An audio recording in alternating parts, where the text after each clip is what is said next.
Bonjour, j'espère que vous allez bien. Alors on se retrouve aujourd'hui pour une nouvelle vidéo et je vais vous expliquer comment j'ai fait pour gagner plus de 1000 abonnés en moins d'un mois sur TikTok.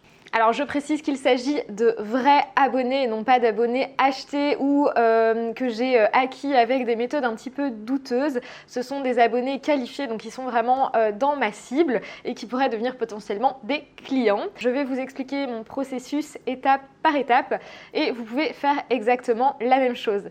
Alors avant de vous expliquer donc comment j'ai fait, je vous invite vraiment à vous abonner à la chaîne YouTube et à activer les notifications pour ne pas manquer les prochaines vidéos. Ça m'aide à créer du contenu de qualité et puis bon, ça fait plaisir. Donc voilà, abonnez-vous à la chaîne et on commence tout de suite donc avec le processus. Comment faire pour avoir plus de 1000 abonnés sur TikTok? Alors je me suis inscrite sur TikTok il y a un petit peu plus d'un mois. Pour la petite histoire, j'avais le Covid et je ne sais pas, est-ce que c'était parce que j'étais dans le fond de mon lit en ne sachant pas faire grand chose ou juste simplement la curiosité d'en avoir entendu parler beaucoup, avoir vu beaucoup de vidéos sur YouTube qui parlaient de TikTok, je ne sais pas. Dans tous les cas, je me suis inscrite. Donc l'application était sur mon téléphone et j'ai rien publié au départ. Première étape, je me suis abonnée à énormément de comptes dans mon secteur, donc dans la publicité Facebook, l'entrepreneuriat, mais pas que, dans d'autres secteurs aussi, pour voir un petit peu quelles étaient les tendances, comment ça fonctionnait, quelles étaient les méthodes pour créer du contenu. Alors je me suis vraiment abonnée à des comptes qui m'intéressaient et donc je ne me suis pas intéressée à des influenceurs, à des TikTokers très jeunes qui partagent du contenu qui ne m'intéresse pas et qui font juste de la danse. Personnellement, je ne vais pas sur TikTok pour voir ce genre de choses. Du coup, j'ai vraiment voulu m'abonner à des personnes pour lesquels j'avais un vrai intérêt et donc en regardant leur contenu, j'ai vraiment analysé tiens, qu'est-ce qu'ils faisaient, comment ils progressaient, etc.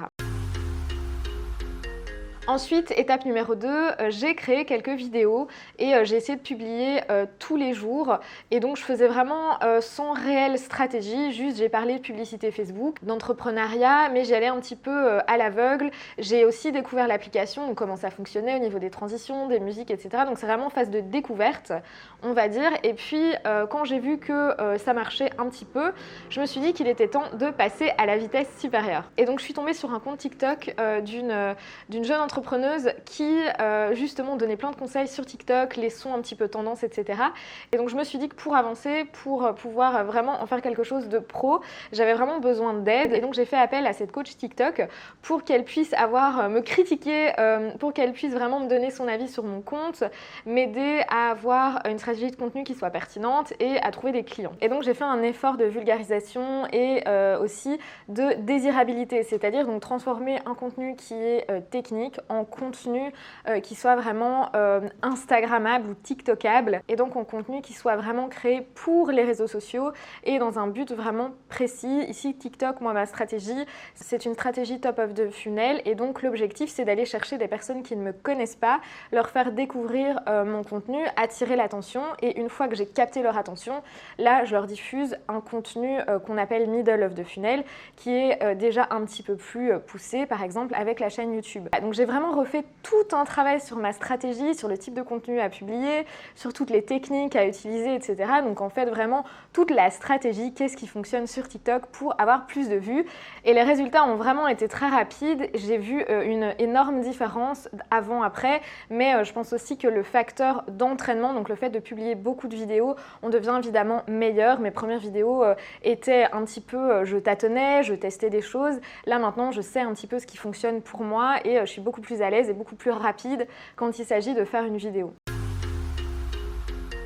Ensuite, l'étape suivante, ça a été vraiment de publier à un rythme élevé, donc je publiais tous les jours. Et le fait de publier m'a permis d'analyser mes résultats. Et ça, c'est une étape ultra importante que vous devez faire, c'est analyser vos résultats. Vous allez sur TikTok dans les outils pour créateurs, dans vos analytics, et vous allez voir, quel type de personnes vous suivent, d'où ils viennent, à quelle heure aussi ils sont connectés. Alors moi, je publiais très tôt le matin, un petit peu comme sur Instagram, parce que sur Instagram, c'est ça qui fonctionne pour moi. Sur TikTok, TikTok, c'est un petit peu différent. En fait, dès que je poste le soir ou fin d'après-midi, mes posts fonctionnent vraiment beaucoup mieux et la différence est vraiment flagrante. Et si vous n'analysez pas vos résultats, donc soit dans les analytics de TikTok, soit en faisant différents tests, soit en allant voir, bah tiens, la personne, vous allez sur TikTok et vous regardez, bah tiens, cette personne, elle s'est abonnée, quelle vidéo elle a regardé juste avant.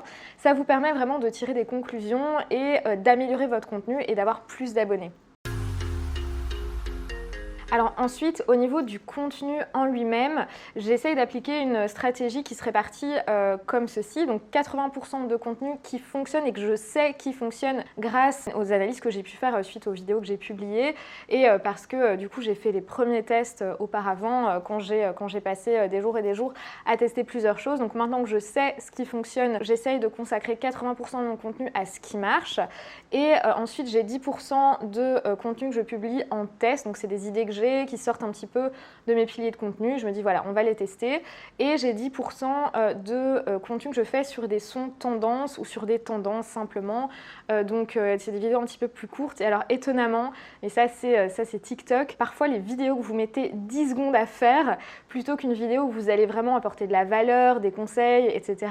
C'est les vidéos qui vous prennent 10 secondes à faire qui vont devenir un petit peu virales ou qui vont mieux marcher que les autres.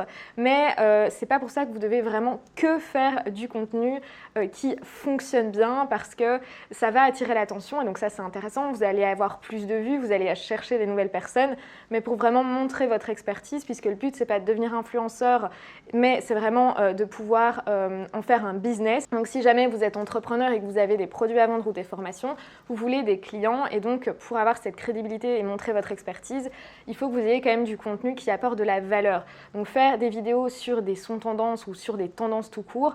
Alors oui, ça marche super bien, c'est sympa à faire, mais ne faites pas que ça. Donc moi, je vous ai donné ma répartition, 80% de contenu qui fonctionne, 10% de tests et 10% de tendances. Alors ensuite, quand j'ai compris ce qui fonctionnait, j'ai décidé de tester une campagne de pub et ça a été vraiment très intéressant. Alors la campagne de pub, elle m'a permis d'obtenir 350 abonnés en moins d'une heure et j'ai dépensé seulement 0,06 centimes par abonné. Il faut savoir que sur Instagram, si vous faites une campagne, par exemple si vous faites une promotion depuis Instagram pour avoir des abonnés, en général on tourne autour des entre 1 et 3 euros l'abonné. Ici, 6 centimes l'abonné qualifié, c'est vraiment un coût ultra intéressant. Et je vais vous donner les points positifs et les points négatifs parce qu'il y a quand même des points négatifs. Les points positifs, c'est que la plateforme pour faire la publicité est assez similaire à la plateforme de publicité de chez Facebook. Donc si vous faites de la pub sur Facebook et Insta, vous allez utiliser le gestionnaire de publicité et au niveau de la structure et de la mécanique, c'est exactement la même chose à quelques petites différences près. Donc vous allez gagner du temps si vous faites déjà de la pub sur d'autres plateformes. Pinterest, c'est pareil au niveau de la structure. Elles sont un petit peu toutes similaires et donc ça, c'est vraiment très bien. Ça vous permet de gagner du temps. Ensuite, il y a encore très peu de concurrence au niveau des annonceurs. Donc il y a très peu de personnes qui font de la pub sur TikTok en France. C'est incomparable par rapport à Facebook. Ça se développe, donc c'est très bien. Mais donc c'est le moment ou jamais. C'est maintenant qu'il faut faire de la pub parce que ça coûte moins cher, vous avez moins de concurrence et donc plus de chances d'avoir des bons résultats. Ensuite, un autre avantage, c'est que le monde attire le monde et donc même avoir un petit peu plus d'abonnés, ça va vous permettre justement d'avoir peut-être un peu plus de crédibilité et d'inspirer confiance. Et enfin, la publicité sur TikTok, ça permet de grandir plus vite et donc c'est un raccourci intéressant si vous avez des objectifs à atteindre et que vous avez un petit peu de budget. Alors au niveau des points négatifs, pour moi, il y a quand même un petit souci au niveau du ciblage sur TikTok. Quand on fait une campagne pour avoir des abonnés, c'est vrai que moi au niveau, donc j'ai été voir les profils de toutes les personnes qui s'abonnaient à mon compte et ici dans les paramètres de mon gestionnaire de pub sur TikTok, je voyais que j'ai été touchée, donc des personnes qui sont dans ma cible. J'ai quand même eu beaucoup d'abonnés qui n'étaient pas forcément dans ma cible. Donc est-ce que c'est un bug ou est-ce que c'est un effet boule de neige du fait qu'on a plus de vues, donc on a plus d'abonnés et on a des personnes qui sont hors de notre cible, je ne sais pas, mais en tout cas au niveau du ciblage, c'était un petit peu interloquant. Et la deuxième chose, donc au niveau des paramètres de ciblage, on a quand même beaucoup de choix. Comme sur Facebook, on peut faire des audiences par intérêt, des audiences similaires en fonction des comportements de consommation des vidéos, de consommation des vidéos de certains créateurs, des hashtags, etc. Donc c'est hyper intéressant. Mais au niveau de l'algorithme, j'ai encore un peu des doutes sur vraiment la fiabilité fiabilité à 100%, mais je vais pas être trop dure parce que je sais que sur Facebook, il y a également un énorme problème de tracking avec toutes les mises à jour de l'iOS 14. Donc TikTok, voilà, c'est un nouveau réseau, il faut le temps qu'il se mette un petit peu à jour. Et cette campagne pour avoir plus d'abonnés a été un succès. Alors si je dois résumer, ce qui m'a vraiment aidé à grandir et à obtenir donc plus de 1000 abonnés en moins d'un mois, c'est vraiment de tester. Faites des vidéos tous les jours et testez énormément de choses. C'est en testant que vous allez apprendre, que vous allez devenir meilleur aussi. Il n'y a pas de secret et vous pouvez suivre toutes les étapes que je vous ai données dans l'ordre pour développer votre compte. J'espère que cette vidéo vous aura plu. Si c'est le cas, n'hésite surtout pas à t'abonner et à aller voir dans la description les ateliers gratuits que je te propose justement pour développer ton business grâce à la publicité. Je te souhaite une très belle journée et puis je te dis à bientôt.